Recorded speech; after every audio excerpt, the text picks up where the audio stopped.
Let everything that has breath praise the Lord. Praise the Lord. Let everything that has breath praise the Lord. Praise the Lord. I praise in the valley. I praise on the mountain. I praise when I'm sure. I praise when I'm doubting. I praise when I'm numbered. I praise when surrounded. 'Cause praise is the waters my enemies drowning. As long as I'm breathing, I've got a reason to praise the Lord, oh my soul. Praise the Lord, oh my soul. I praise when I feel it. I praise when I don't. I praise 'cause I know you're still in control. My praise is a weapon. It's more than a sound. My praise is a shout that brings Jericho down. As long as I'm breathing, I've got a reason to praise the Lord, oh my soul. Praise the Lord, oh my soul. I won't be quiet, my God is alive. How could I keep it inside? Praise the Lord, oh my soul.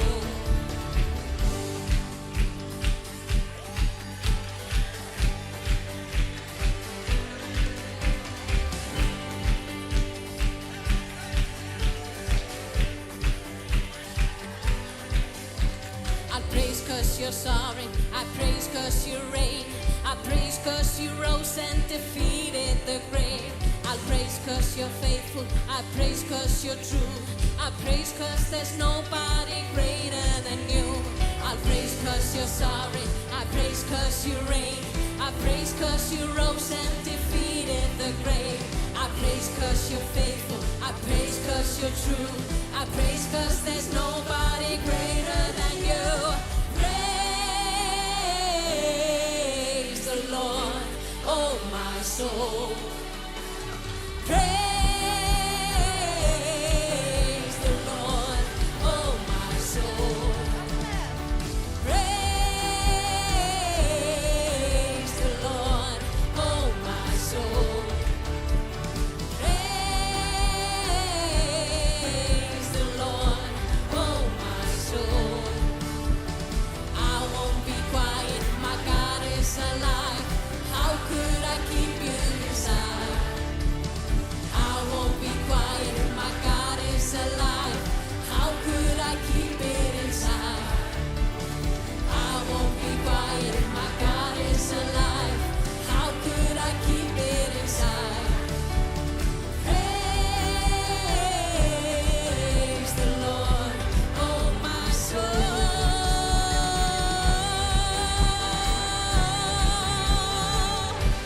Oh my soul.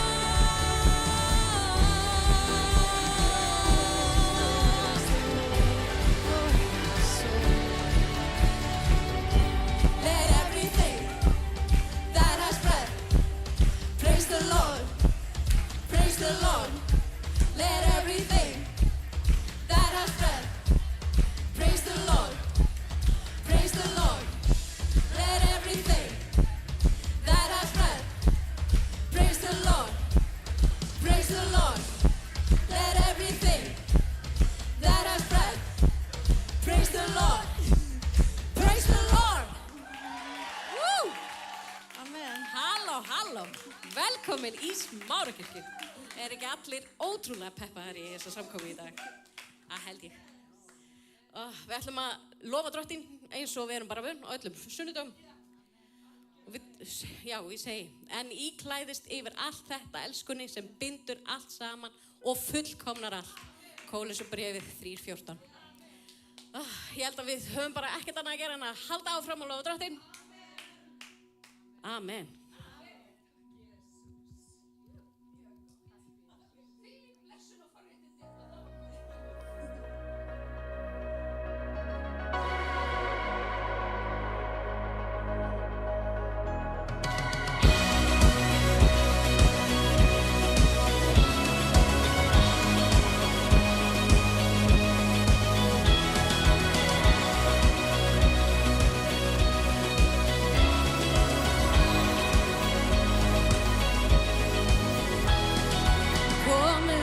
Tilbiðjum hann, konung sem sigurinn var, mikið verk hans.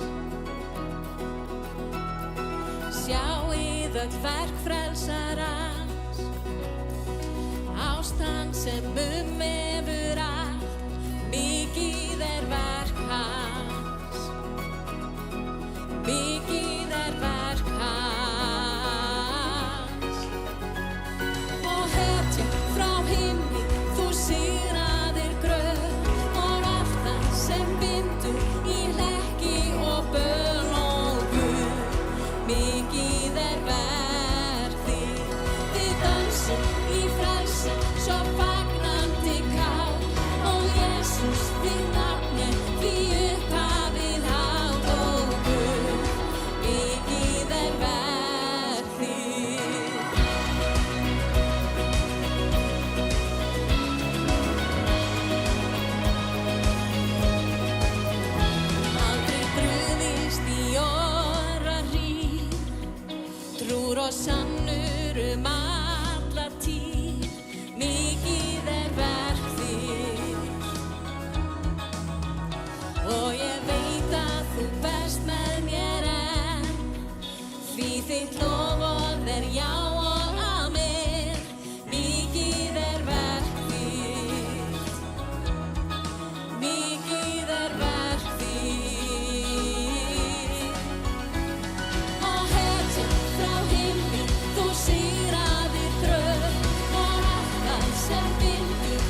Love you, Lord. Oh, your mercy never fails me. All my days I've been held in your hands. From the moment that I wake up until I lay my head, I will sing of the goodness of God. All my life you have been faithful. And all my life you have been so, so good. With every breath that I am able, I will sing of the goodness of God. I love your voice. You have led me through the fire, darkest nights. You are close like no other.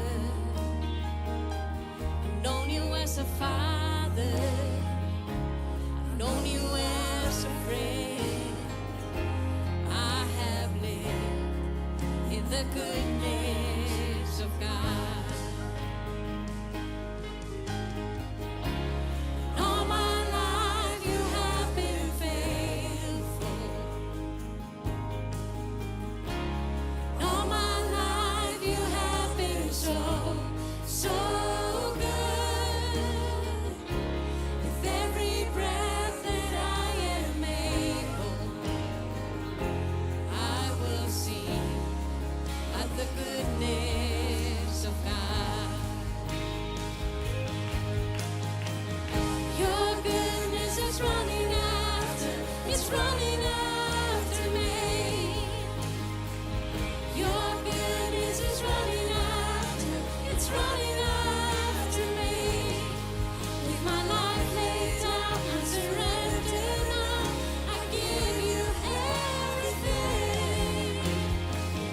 Your goodness is running after, it's running after me. Your goodness is running after, it's running after me. Your goodness is running after, it's running after me. With my life laid down, I surrender now. I give you everything. Your goodness is running after, it's running after me.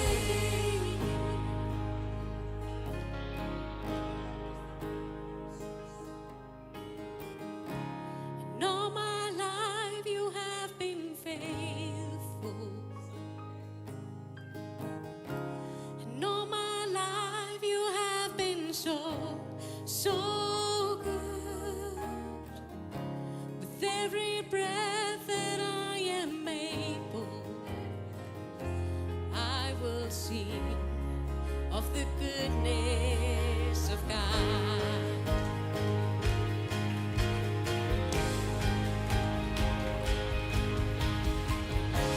And all my life you have been faithful.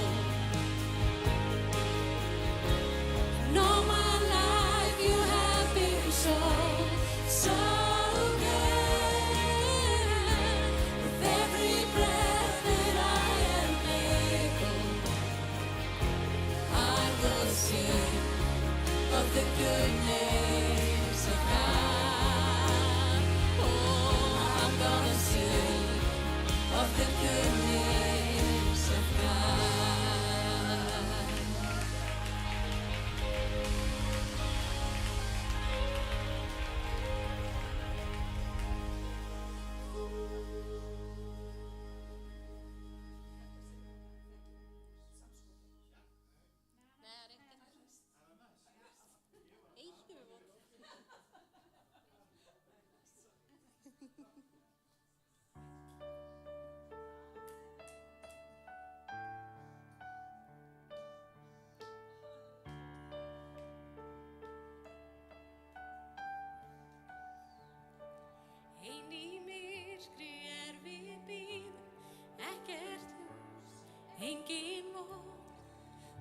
kærleik kom frá himnum, náð og miskunn þú Guðs son, til að uppfylla þitt lögmál, mæri meðtók lífsins sorg, sem frá dýrðarinnar hástól, lagður var í utástól.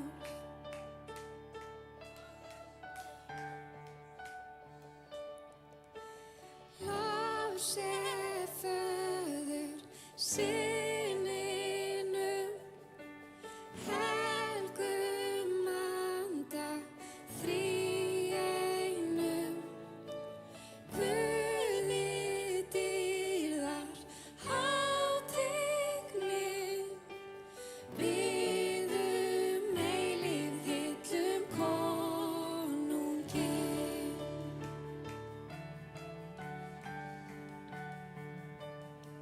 Ríki Guðs þú höfðu sýnt, Heiminn sætti Guði sig, alla sköpun endurleystir, fórst á krossinn fyrir mig. Alla þjáning þína barstu, því þú vissir tilganginn, og að frelsun okkar varstu, lífið fyrir dauða þinn.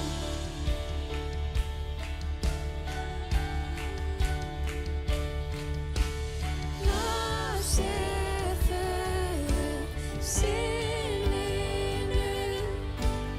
Helgum Anda, þríeinum,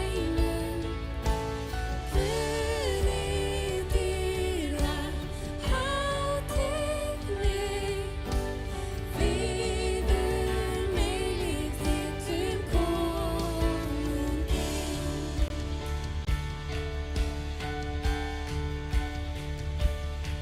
Allir englar horfðu á, þá grafarinn siglir, endanlega velt var frá, lambið dauðan sigraði.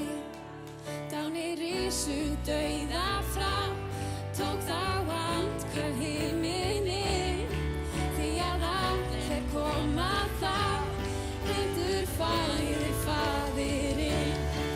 Og þá kirkja Krist var til, fyrir kraft og andans verk, sannleikanum gerir skil, alltaf sönn, alltaf sterk, fyrir blóð og nafnið hans, laus úr fjötrum nú ég stíg, hann gefur sigurkrans, Jesús Kristur mitt líf.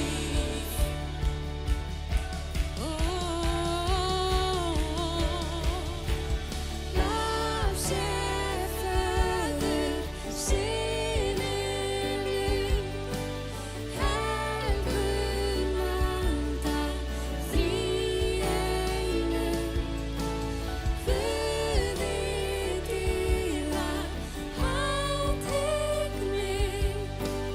biðum eilífð hillum konungi. Biðum eilífð hillum konungi.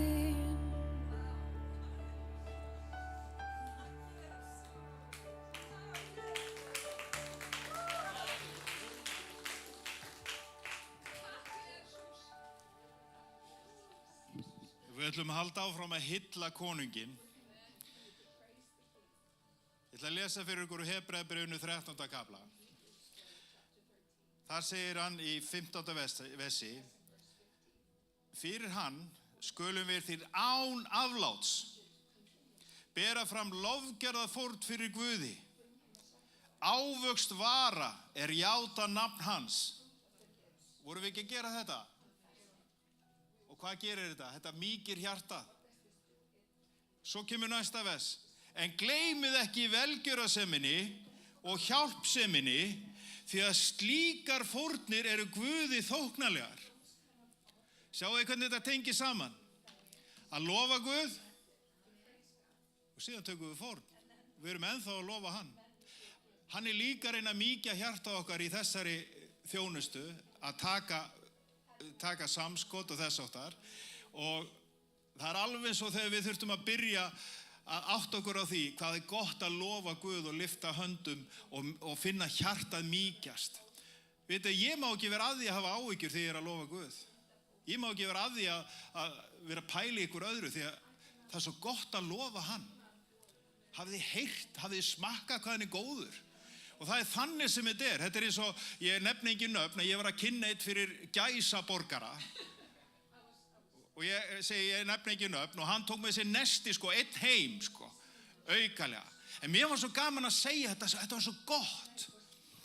Og nú ætla ég bara að lesa það sem ég skrifaði svo ég fari ekki langt yfir tímaðana því að ég búin að vera að lesa svo mikið að skilja brúði Krists og það svo fallegt og akkur ætti Guð ekki að nota brúðar tungumál því að hann kærleikur. En sjáðu til, stundum þegar við tölum að gefa í kirkjunu getur umræðan orðið dálítið þung. Kannski hefur þú upplagt slíkt misnotað eins og uppskrift. Gefðu þetta og fáðu hitt tilbaka en þú ert í kirkju, ekki í Costco. Og Guð ekki spilakassi. En það ekki þannig hvernig Biblían kennur okkur að gefa og alls ekki eins og hjarta Páls sýnir okkur. Þau munið þessi sem við lásum síðast. Hann sagði hann hefur tekið við sendingu frá yður þægilegun ilm, þekkri fórn, Guði velþóknarlegri. Eru að sjá hvað hann að segja? Hann ekki bara að segja takk fyrir stuðninginn, hann að segja gjafir ykkar voru tilbeiðsla. Eru að horfa á þetta? Þær voru eins og ilmur framfyrir Guði og þú sem ert jafnvel nýr í trúnni eða þú sem ert orðið þreytt brúður, þú átt að heyra þetta vel. Þú gefur ekki til að vinna þér inn stig hjá Guði. Hann gaf okkur heimamund, sjálfan sig á krossi sem ein fórn í skipti fyrir öll. Ertu áttað á því? Við erum búin að lesa restina með brúðina og brúður fær heimamund. Hann hann heimamundurinn. Þessi síður, þetta ég var með þess að stúdera þetta, þú finnur þetta í Grágás og Jónsbók. Við erum að tala eldgamlar íslenska bækur. Og svo segir Efesubreið 1:13-14, í honum eru þér eftir að hafa heyrt orð sannleikans fagnaðir erindu sáluhjálp yður og tekið trú á hann og verið merktir innsigli hans heilaga anda sem yður var fyrirheitið. Hann pantur arflegar vorrar að við verðum endurlist í Guði til eignar dýrð hans til vegsemdar. Þetta lýsing á trygginguna að eiga heimamund. En við gefum eins og María sem braut ilmsmisl krukkuna, hún var ekki að reikna eitthvað út eða hún gat ekki tekið neitt tilbaka, heldur vegna þess að kærleikurinn sem að hellt var í hjarta okkar, það verður að finna einhvers stað til þess að flæða út. Og þetta í raun og veru ástarsaga í lifandi mynd. Ein kona brýtur krukku og hellir úr öllu sem hún á til að heiðra Jesú. Og Biblían segir í Markus 14:8 að hún gerði það sem hún gat eða það sem að hún hafði vald á að gera. Og þetta hljóma svo í takt við eins og sérhverjur ákveði í hjarta sínu. Eins og efni leyfa til. Þannig að þetta aldrei undir þrýstingi eða neitt þess áttar. Hann bara að reyna að mýkja hjört okkar, reyna að fá okkur til að skilja. Tilbeiðsla hennar fylltið herbyggið af ilmi og sögu mannkyns með minningu því að Jesús sagði hennar verður minnst í sérhvert skipti sem að fagnaðarnir þau verið boðað. En þarna var Júdas líka, hann kvartaði. Akkur var þetta ekki selt til þess að og fólk hefur alltaf skoðun á þegar verið að taka fórn. Já, hvað gera það við peningana? En Júdas, fyrir honum var þetta iðnaður, ekki ilmur.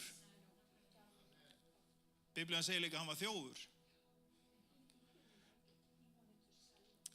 Og við erum ekki að gefa til þess að heilla hann, heldur til þess að hylla hann. Og þú gefur vegna þess að þú tilherir honum nú þegar. Og hér kemur dýpri fegurðin og það akkurat þessi vers sem ég var að lesa fyrir ykkur. Að það þessi lofgjör okkar og gjafmildi að séu fórnir sem gleðja Guð. Það sem ég var að lesa fyrir ykkur Hebreabréfinu. Það þýðir að þegar við opnum hönd til að gefa, þá hjarta okkar að syngja. Þetta snýst ekki upphæðina, þetta snýst ilminn. Svo þegar þú gefur, jafnvel lítið og það kemur frá hjartanu, þá sér Guð ekki upphæðina, hann finnur ilminn. Og það, elsku vinur, er ilmur brúðarinnar. Við skulum biðja. Faðir, við þökkum fyrir að þú ert sífellt að mýkja hjört okkar. Og Drottinn mætti fórna okkar í dag, vera góð ilmur frammi fyrir þér. Að við segjum fleiri frá og bjóðum inn í þessa yndislu brúðkaupsveislu sem að þú hefur dáið fyrir, Jesús. Að þú vilt hreina og fallega brúði. Drottinn, þú hefur gefið allt í söluna til þess að við mættum lifa. Drottinn Guð, ég bið að snerta við hjörtum okkar og mýktu hjörtun okkar. Drottinn, að við séum fús til þess að taka þátt í þeim góðverkum sem þú hefur þegar fyrirbúið. Drottinn, ég blessa einn og sérkvæmt sem að gefur af heilu hjarta hér í dag og ég bið að margfalda ávöxt þess sem að gefur. Drottinn, ég bið að sýna þig máttuðan inn í líf þeirra. Drottinn, að þú gefur velvild og velvild og náð þín megi flæða yfir í lífið þeirra. Í Jesú nafni. Amen. Skulum halda áfram að lofa Drottinn.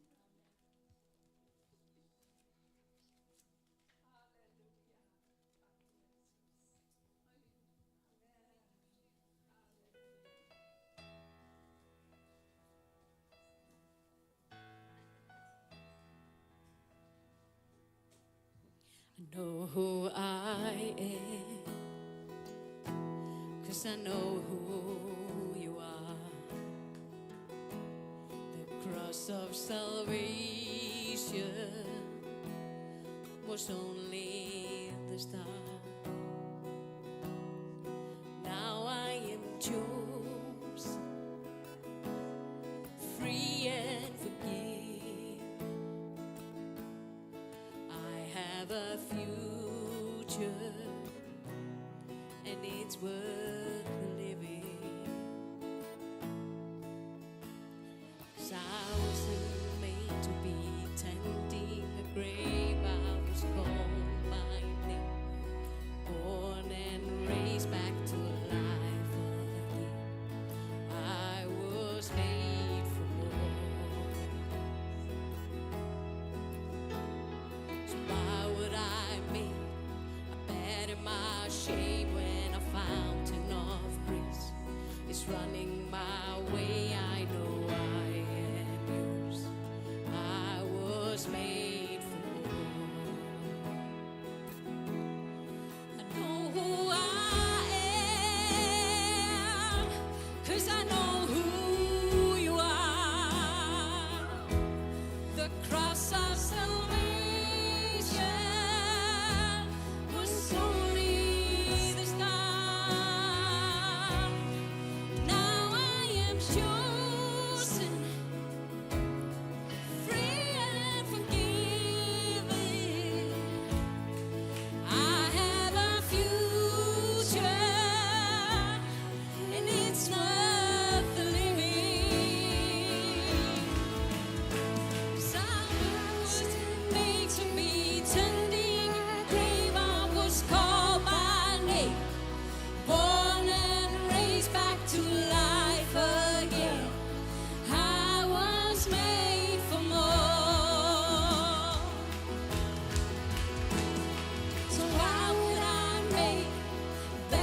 ocean of grace is running my way. I know I am yours, and I was made for more.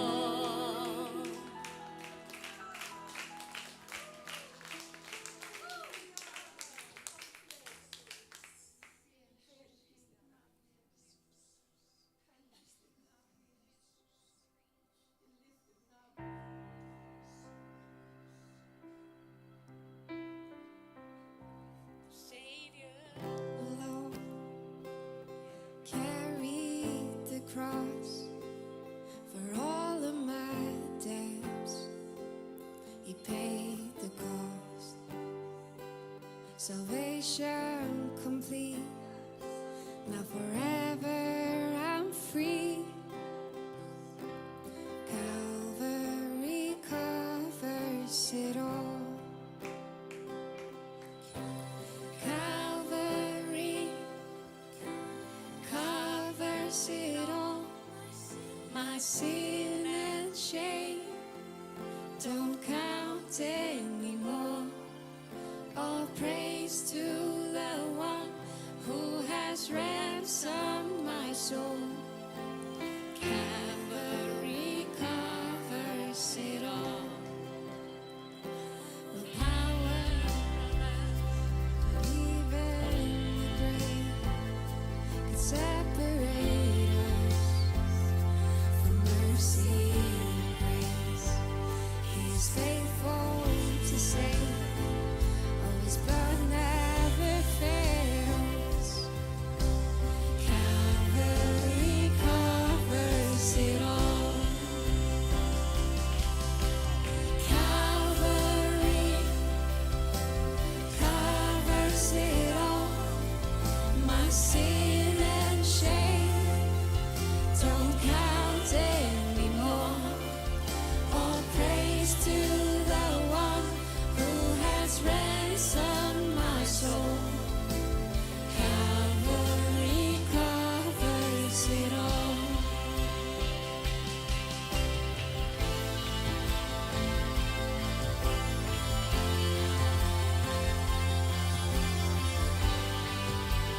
No one but Jesus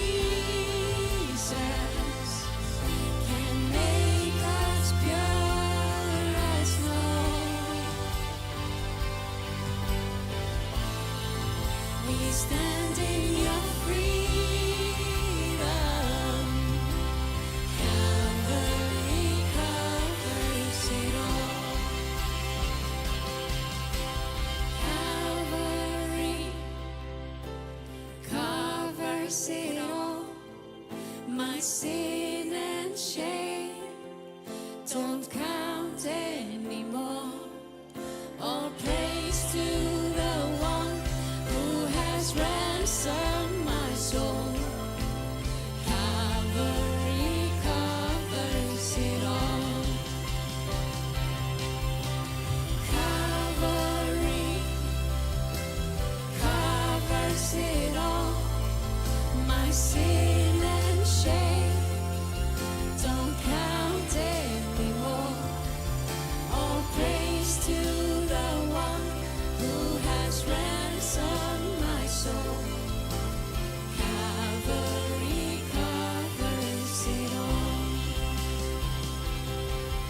All praise to the one who has ransomed my soul. Calvary covers it all. All praise to the one who has ransomed my soul. Calvary covers it all. Amen, amen. Dýr sé þér, Jesús. Og allir líðurinn sagði, halleluja. Ég áttum á því að það svona frídagur í dag og margir eru hérna að gera eitthvað annað en það best að vera í húsi Guðs. Það bara þannig. Og mér langar til þess að nota tækifærið og hérna biðja fyrir Kalum og fjölskyldu hans. Pappans að heyja loka baráttu lífsins og hann hjá pappa sínum akkurat núna Þannig að ég vil biðja ykkur að rísa á fætur og biðja með mér. Og byrjum bara á því. Biðjum fyrir Kalum og fjölskyldans og pappans, Drottinn Jesús. Við bara komum fram fyrir þig, Drottinn Jesús. Ég bið mig að umvefja pappans, Drottinn minn Jesús, og fjölskylduna á þessum tíma, Drottinn. Og ég biði Drottinn minn að blessa sálans á þessum tíma, Drottinn. Ég biði Drottinn minn að vaka yfir honum, Drottinn Jesús.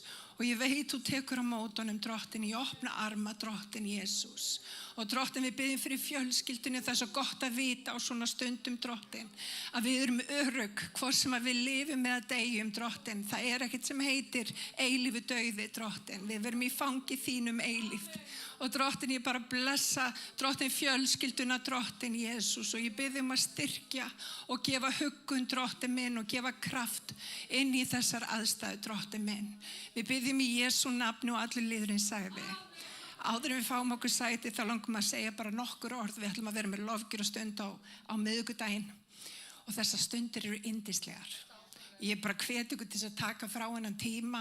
Þetta er lofgjörastund, við erum með þetta í klukkutíma og svo langum við bara að minnast á eitt. Lofgjörð er að sjálfsögðu ekki bara hálftími, 45 mínútur á sunnudum eða klukkutími á miðvikudaginn. Lofgjörð er lífstíl. Vinir, líf okkar á að vera lofgjörð. Og hvað meina ég með því? Líf okkar á að vera lofgjörð til Drottins.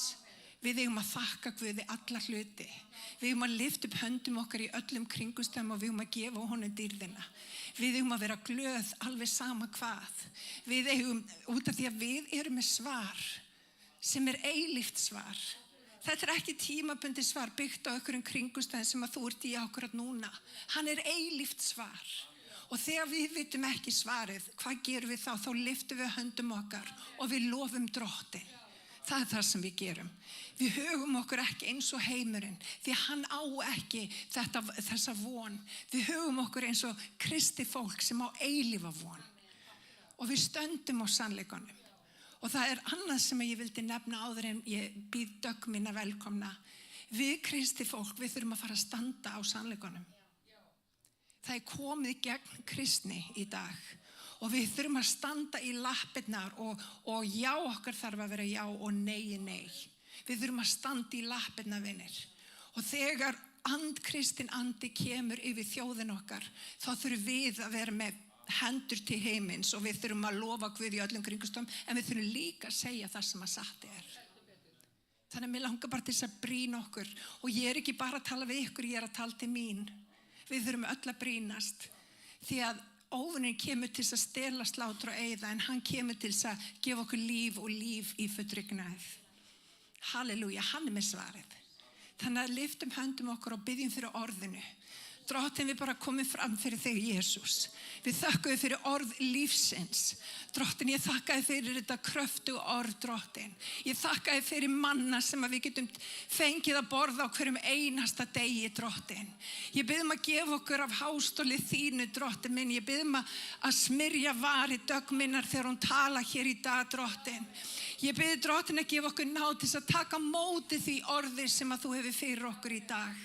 Að það mætti koma inn í mjúka jörð og bera ríkulegan ávöxt, Drottinn minn Jesús. Ég bið fyrir einum og sérhverjum hér inni, Drottinn, og ég kem í gegnum kvíða. Ég kem í gegn þunglindi að hvers konar árás á hug okkar. Og Drottinn, ég tala líf og líf í gnægð inn í hug okkar allra. Drottinn, verði viljið þinn, Drottinn. Við ætlum ekki, Drottinn, að vera eins og við vorum í gær. Við ætlum að taka háttaskiptum með endurnýjung hugarfarsins. Þannig að við fáum að reyna hver er viljið þinn, hið góða, fagra og fullkomna. Og Drottinn, ég bið fyrir Dögg minni, ég bið að blessa hana. Ég bið að blessa fjölskyldu hennar, Drottinn. Og Drottinn, ég bið að tala í gegnum líf hennar Daggar hér í dag. Og við biðjum í Jesú nafn og allir líðurinn sagði. Amen. Dögg mín, gjörðu svo vel. Takk fyrir. Amen.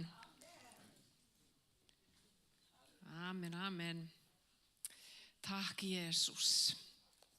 Já, hún Sibba sagði, þegar kristins andi kemur yfir þjóðin okkar, þá þurfum við að standa í lappirnar. Við þurfum að vaka og biðja og við þurfum að gæta þess að láta ekki finna okkur sofandi. Fyrir allmörgum árum, þegar strákarnir minn voru litlir, þá fluttum við fjölskyldan og þeir þurftu að skipta skóla. Og sá eldri var búinn að vera svona cirka viku í skólanum þegar það var afmæli í bekknum. Og það var öllum í bekknum boðið í afmælið nema honum. Og ég hugsaði með mér, þetta hlýtur einhver misskilningur. Hún bara gleymt honum, mamman sko. Þannig ég hringi bara í mömmuna og kynni mig og segi henni sem sagt hver ég sé og stráknum mínum hafi ekki verið boðið. Heyrðu, þá kemur það mér ekki lítið á óvart að þetta var bara á ásettu ráði. Hún sagði, já, hann svo nýbyrjaður í skólanum og hann þekkir engan.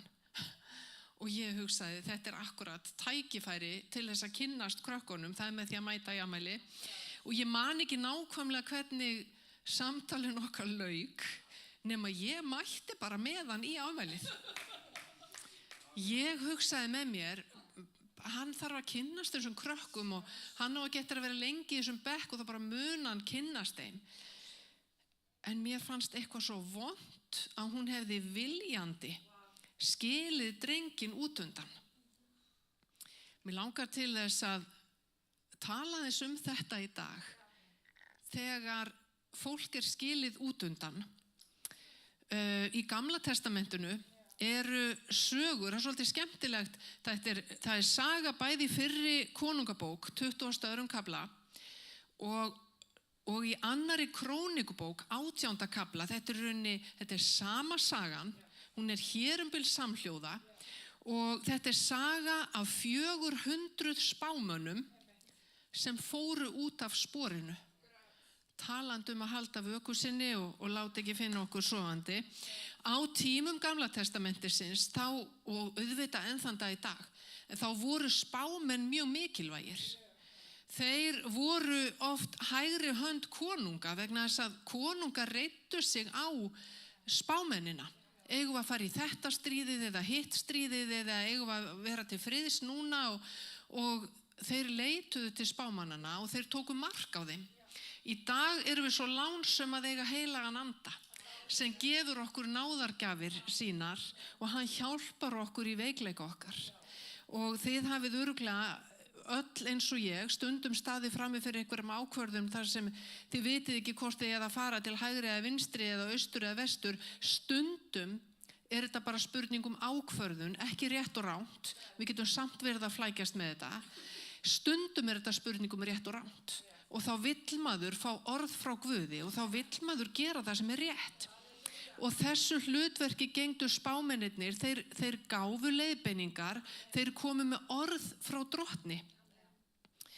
Og kóngarnir reiddu sig á þá og ég hef áður sagt sögu hérna úr annarri konungabók 7. kafla þar sem spámaður sagði við Ísraels konung ekki fara þennan stað af því að þeir liggja í leyni, þeir ætla að ráðast á ykkur þarna. Þannig að og kóngurinn bara tók mark á þessu en óvinakóngurinn hélt að það væri uppljóstrari í liðinu sínu. Það væri eitthvað skrítið að þeir færu aldrei þennan stað og hann var alveg viss að það hefði einhver kjaftað frá áætlunum. Það var bara engin uppljóstrari í liðinu hans. Uppljóstrarinn var í hinu liðinu. Og Guð varaði hann við og það eru þessar opinberanir sem eru svo dýrmætar og það þetta sem við eigum aðgang að, við eigum lifandi Guð, við eigum lifandi frelsara, hann alltaf með okkur, hann vill hjálpa okkur og það okkar að hlusta og það okkar að hlýða og ég var að hugsa núna í lofgjörðinni og þegar Sibba var að tala þetta með þennan næmleika Guðs, þetta með nærveru Guðs, þetta með lofgjörðina,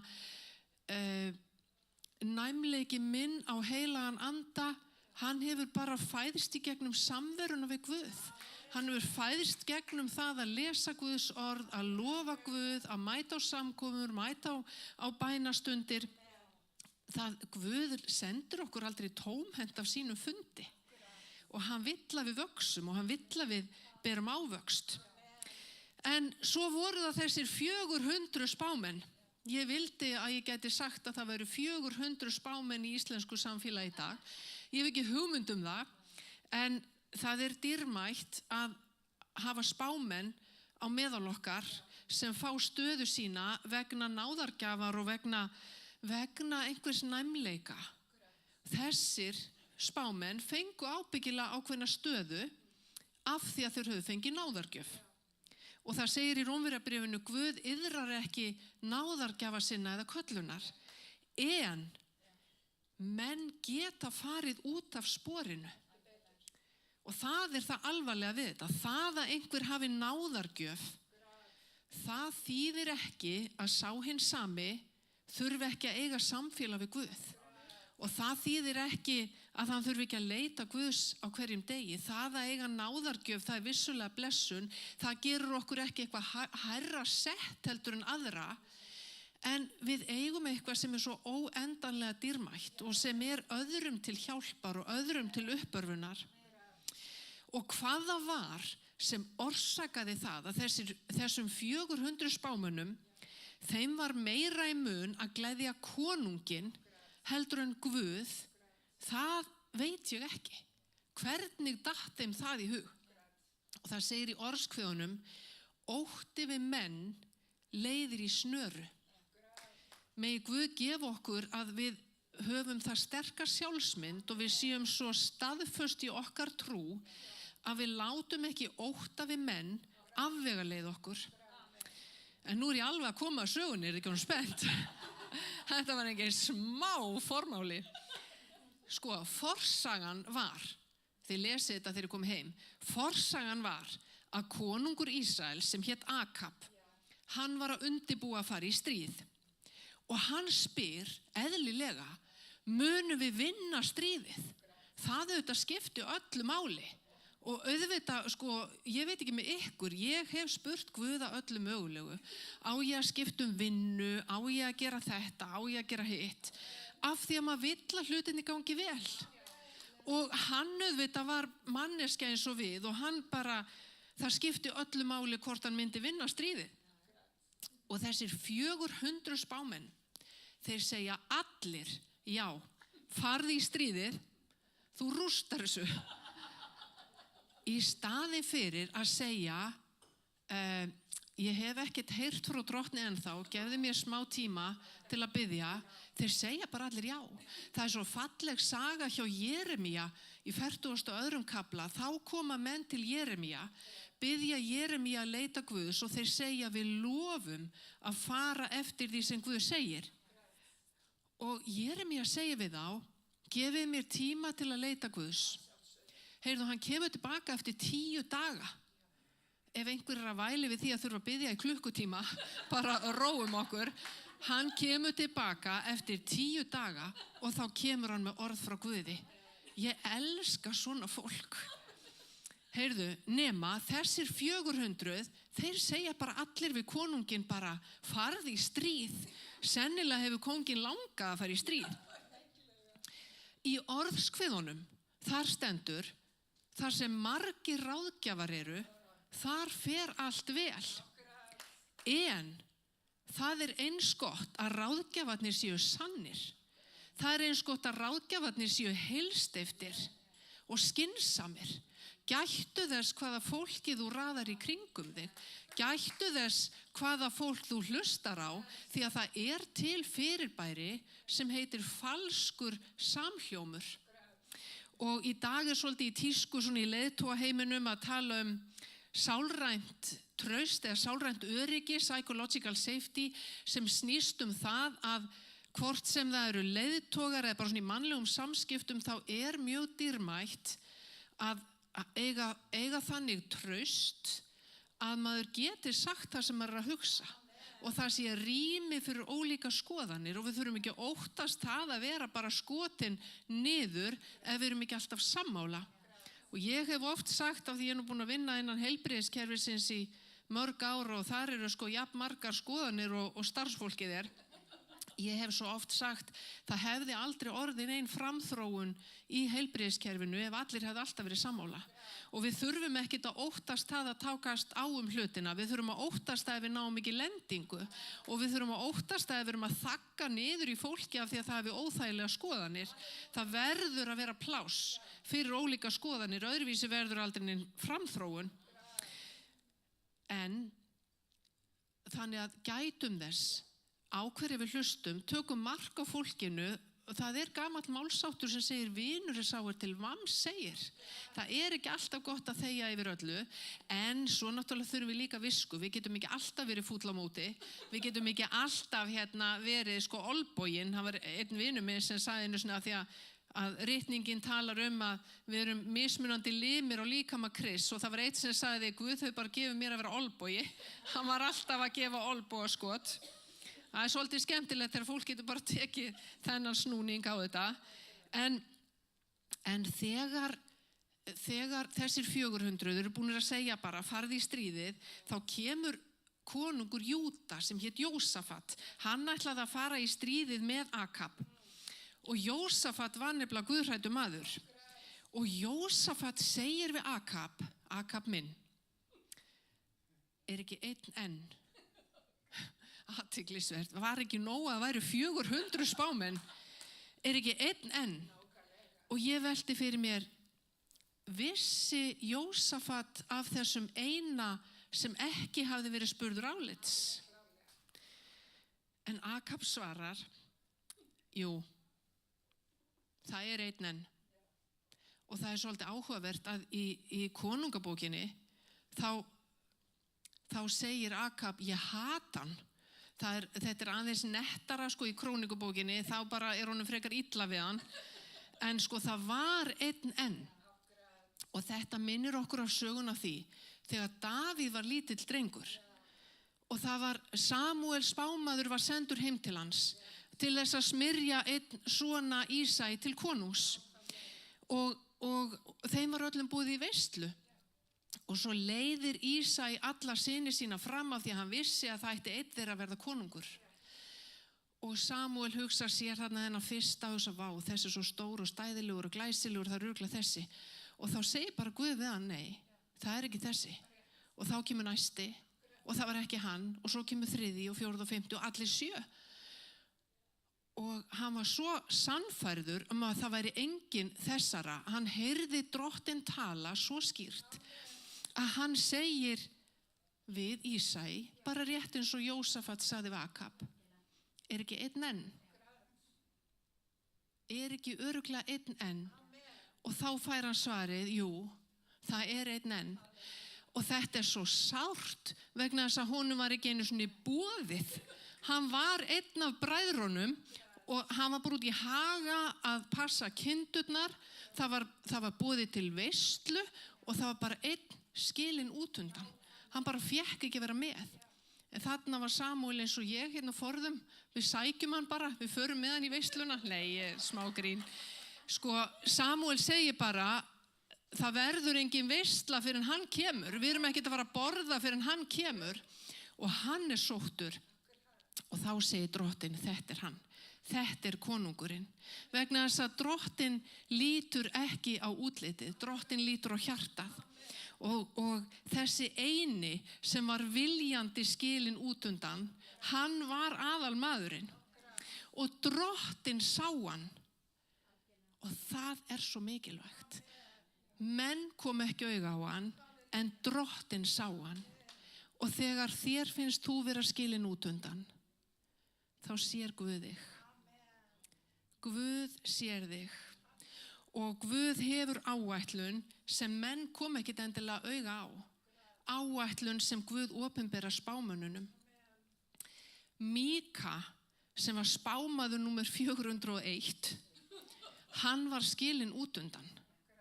Það alveg furðulegt að skuli ekki fullt af strákum heita Míka. Þetta var alveg magnaður náungi. En Akab segir bara, ég hata hann. Hann spáir mér alltaf einhverju illu. Og þá hugsa maður bara á hvaða stað var Akab eiginlega. Þess vegna fannst Akab bara óþarfi að tala við hann. af því að hann var alltaf með einhvern svona óþægilegan boðskap. Þetta bara jafn gáfulegt og við hættum að horfa á veðurfréttir af því að það alltaf rigning í kortunum. Ráðum bara veðurfræðingar sem spá sól. Þetta svona svolítið þannig og svo förum við út í stuttbuxum í 12 stiga frosti. En ritningin, hún svo mögnuð og það eru svo mörg skynsamleg orð í henni eins og þetta, hvers vegna ætlar að leita álits ef þú vilt ekki fara eftir því? Af hverju ertu að spurja einhverja leiðsögn ef þú veist betur, ef þú ætlar bara að fara þína leið? Hættu bara að hlýða á einhverja umvöndun ef þú ætlar bara að brjóta á móti skynsamlegum orðum. Allavega, þegar Jósafat hafði fengið að heyra að það væri einn spámaður enn, þá var kallað á Míka. Og ekki batnar það. Það var sendur maður til að sækja hann. Og á leiðinni þá segir sendiboðinn við Míka: allir spámennirnir eru búnir að segja Akab að fara í stríð. Vertu bara sammála þeim. Segðu þú bara alveg að sama og þeir. Heyrðu, fyrirgefðu, þetta heitir bara spilling. Hann bara að reyna að hafa áhrif á niðurstöðuna í málinu. Og Míka var svo gefin Guði að Míka segir bara: ég mun bara tala það eitt sem drottinn segir mér að segja. Þetta hugrekki. Sendiboðinn sagði: ekki segja það sem drottinn leggur þér á hjarta, heldur bara það sem menn vilja heyra. Og Jesús sagði einu sinni að það hafi verið til menn sem völdu frekar heiður frá mönnum heldur en heiður frá Guði. Og spámenn Akabs voru á meðal þeirra. En svo þegar Míka kemur og Akab spyr: á ég að fara í þetta stríð? Þá bara segir Míka: já, farðu bara í þetta stríð. Hann bara talar þvert geð sér. Og ég ætla ekki að verja það að hann hafi byrjað svona, en ég get alveg sýnt í skilning. Hann var undir pressu. Þið viti hvernig þetta það til fullt af fólki sem óvart, ég vona að sé óvart, keyrir kannski utan í bíl, ég held að sé ekki margir að gera það viljandi, einhver sem keyrir óvart utan í einhvern og fyrstu viðbröður að stinga af. Svo keyrir fólk smá hring og hugsa bara: býtu, hvert ég að fara? Þetta snýi við og gengst við brotinu mínu. En þetta stundum svona fyrstu viðbrögð í einhverju fáti, í einhverju stressi. Svo þegar fólk einhvern veginn bara fer að hugsa skýrt, að þá tekur það skynsamlega ákvörðun. Nema Míka vissi alveg örugglega hvað það myndi kosta hann að segja sannleikann. Þannig að hann byrja bara að segja: já, farðu bara í stríðið. En stundum eru þyngslin af lyginni verri en hegningin fyrir sannleikann. Og einhverja hluta vegna, þeir hafa náttúrulega klárlega átt einhverja forsögu, Míka og Akab, vegna þess að Akab horfir á Míka og segir: hversu oft á ég að minna þig á að segja satt? Eitthvað þeir nú gengið á í þeirra samskiptum. Og ég hugsa, spámenn, það var alveg erfitt að vera spámaður. Og þeir gátu orðið leiðir og þeir gátu orðið þreyttir og þeir voru ofsóttir. En Akab bað sannleikann og hann fékk sannleikann. Og Míka þurfti örugglega hugrekki til þess að vera á móti 400 öðrum spámönnum þegar hann segir: ekki fara í þetta stríð. Þetta stríð mun kosta þig lífið. Þú munt ekki lifa þetta af. Spámennirnir brjáluðust. Akab brjálaðist. Akab segir við Jósafat: ég sagði þér þetta. Hann spáir mér alltaf bara einhverjum vandræðum. Og ég veit ekki hversu oft Akab hafði ekki farið eftir því sem honum hafði verið ráðlagt. En svo kom að því að hann komst ekki lengra.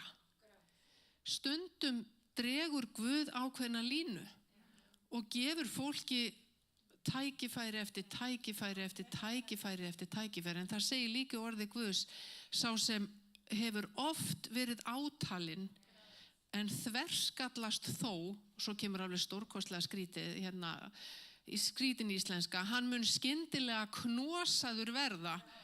vitið hvað er að vera knosaður og engin lækning fást, skilur, sá sem bara fer ekki eftir umvöndun eða fer ekki eftir viðvörunum eða fer ekki eftir því sem honum ráðlagt, fyrr eða síðar klessir hann á vegg.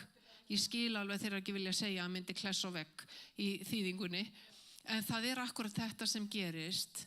Og á sama tíma þá hugsa ég er alveg tilbúin til að sýna fólki skilning, ég er alveg tilbúin til að sýna því mildi, stundum þurfum við bara smá tíma, en ef við viljandi að yfirlögðu og ásettu ráði brjótum gegn betri vitund aftur og aftur og aftur, þá kemur að því að við klessum á.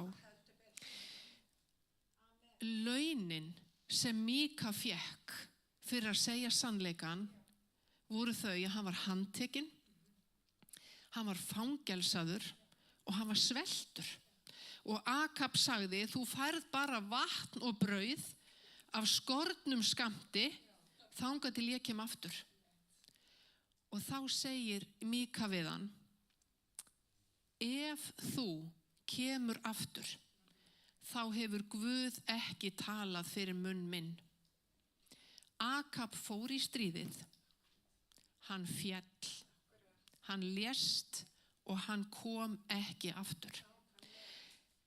Míka var svo nákvæmur í sínum boðskap og hann var svo heill gagnvart Guði, orðin hans rættust, hann var gefinn Guði og hann þurfti að þola þrengingar fyrir það að vera heill.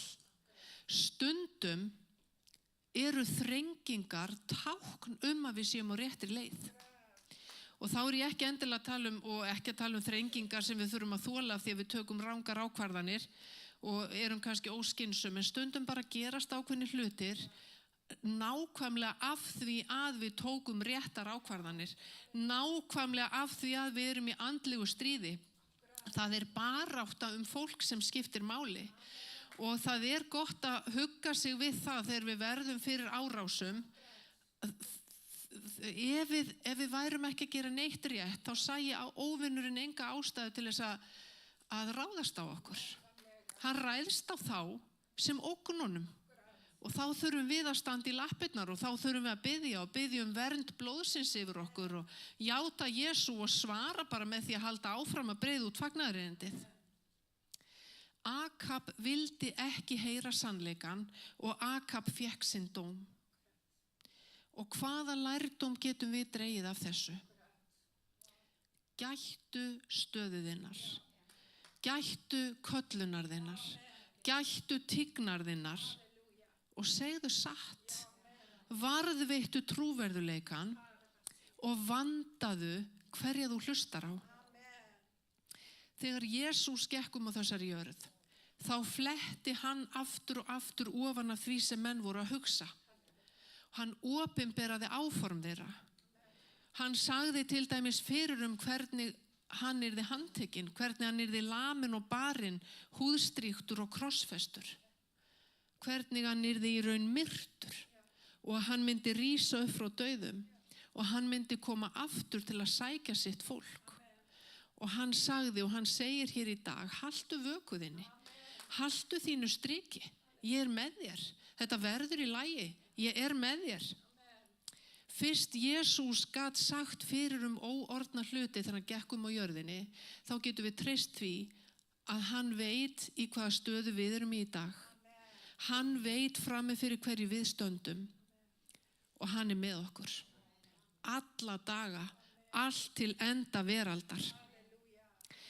Þegar Stefán píslavottur var grýttur, fyrsti píslavotturinn, þá sagðan við öldungana og fræðimenn gyðinga sem fóru gegn honum, hver var sá spámaður sem feður ykkar ofsóttu ekki?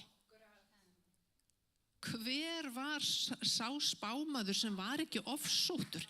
Þeir voru allir ofsóttir. Og við þurfum ekkert að láta okkur undra það, þó að það sé kannski ekki alltaf logn í kringum okkur.